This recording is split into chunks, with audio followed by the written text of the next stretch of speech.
цэцэрлэгийн тогоож эрдэнэ цэцэг байна. Өнөөдөр та бүхэндээ 2-6 настай хүүхдийн эрүүл зөв хоолтын талаар танилцуулъя. Хүүхдийн зөв хооллолт. Хүүхэд эрүүл сарвал өсч боожохын тулд тогтмол цагт зөв хооллох хэрэгтэй. Ялангуяа 2-6 нас буюу сургуулийн өмнөх наснд нь хүүхдийг зөв тогтмол цагт хооллож сурах нь ирээдүйн амьдралынх нь хэм маягийг зөв тодорхойлж өгдөг.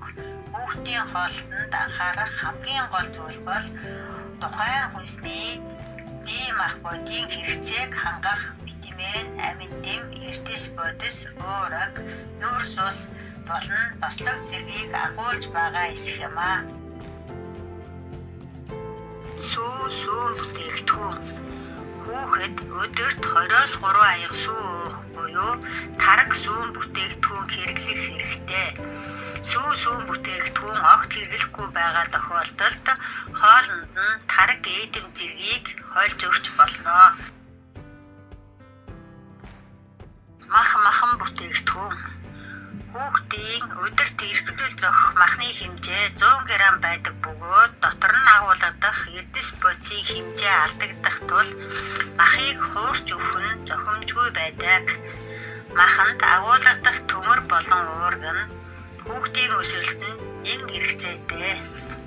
Үүнээс гадна селен, фосфор, йод зэрэг агуулгаараа хүүхдэд заасны мах идүүлэх нь хүүхдийн оюун ухаан, бие бэлтрийн хөгжилд ихээхэн ач холбогдолтой байдаг юм аа. Жимс ногоо. Хамгийн их шимт хичээлтэй хүнс нь жимс ногоо байдаг бөгөөд хүүхдэд улиралдан тохирсон жимс ногоо идүүлэх хэрэгтэй. Жимсийг хүүдэд оройн хоолнуудын дунд өгөх нь чихэр шоколад идэхгүй байх боломж нөхцөл бүрдүүлдэг байна. Гурлан бүтээгдэхүүн. Гурлан бүтээгдэхүүнээс бид ихэвчлэн талах хэрэглэдэг бөгөөд бүхэл бүрийн буудаан гурлаас хийгдсэн талхыг сонгож хүүхдэд өгөх нь хамгийн тохиромжтой байдаг. 7 хоногт 2-3 удаа буурцхан бүтээгдэхүүн зайлшгүй идүүлнэ.